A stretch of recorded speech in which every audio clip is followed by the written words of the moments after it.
آئیے دوستوں میں تیزی کے ساتھ جناب محبوب گوہر صاحب جہاں کہیں بھی ہو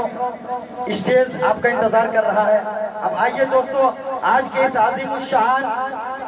تاریخ شاز فقید الوصال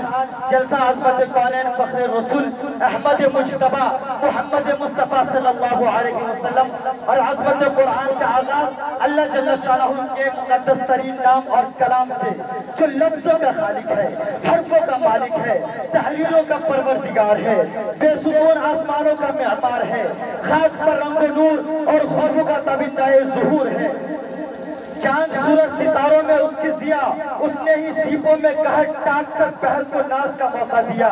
موسموں کا تغیر وہی جگمگاتی ہوئی فضل میں، جگمگاتی ہوئی فصل میں، سوز و نم کا تصور وہی، زمین کا چاند بھی وہ مشک بھی وہ گلاب بھی، بتوں نے سنگ میں کیڑوں کو پالنے والا، حصار شب میں وہ سورج کو نکالنے والا، وہ خدائی بزرگ و برتر جس نے اپنے حبیب مکرم جناب محمد رسول اللہ صلی اللہ علیہ وسلم پر بے مثال کلام نازل فرمایا جس کی نظیر نہیں پیش کر سکتا۔ اس کلام سے افضل کوئی کلام نہیں۔ اس قرآن جو سرچشمہ ہدایت ہے، وہ قرآن جو رہبر کائنات کا خزینہ ہے، وہ قرآن جو ہر کو حفاظت کا، وہ قرآن جو ہدایت کا گنگینہ ہے، وہ قرآن جو نعت نبی کا نگینہ ہے، وہ قرآن جو سیرت نبی صلی اللہ علیہ وسلم کا آئینہ ہے۔ اس قرآن کی تلاوت سے ہم اپنے اس تقریب کا آغاز کرتے ہیں۔ تلاوت کلام ربانی کے لیے میں ایک ایسے قاری خوش الحان کو میں آواز دینے جا رہا ہوں جسے اللہ تبارک و تعالی نے بڑی اچھی پیاری خوبصورت آواز میں پڑھنے کا سلیقہ اور ہنر عطا فرمایا ہے۔ میری مراد ریاست کرناٹکا سے تشریف لائے ہوئے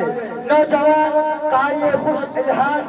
عزیز القدر حافظ و قاری جناب عبدالباری انعامی صاحب بیلگام کرناٹکا سے ہے۔ میں حضرت والا کا استقبال اس شعر کے ساتھ کرنا چاہتا ہوں کہ سینے میں جس کے ہوگی محبت رسول کی، سینے میں جس کے ہوگی محبت رسول کی، ارے ہوگی اسے نصیب زیارت رسول کی۔ آج کے اس پروگرام کا میں آئینہ دکھانا چاہتا ہوں کہ جو مجمع تھا وہ ٹل گئے، جس کے نصیب میں ہوگا، جس کے مقدر میں ہوگا وہی سنیں گے،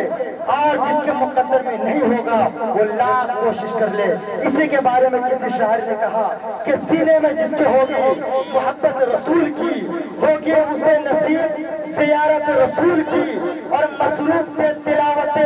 قرآن میں رسول، مصروف تھے تلاوت قرآن میں رسول،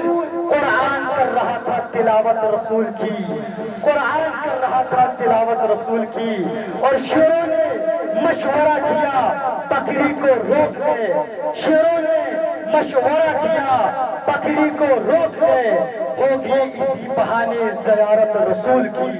ہوگی اسی بہانے زیارت رسول کی۔ قبل اس کے بچیوں کا قرآن کریم شروع کر دیا جائے اور حضرت کی تلاوت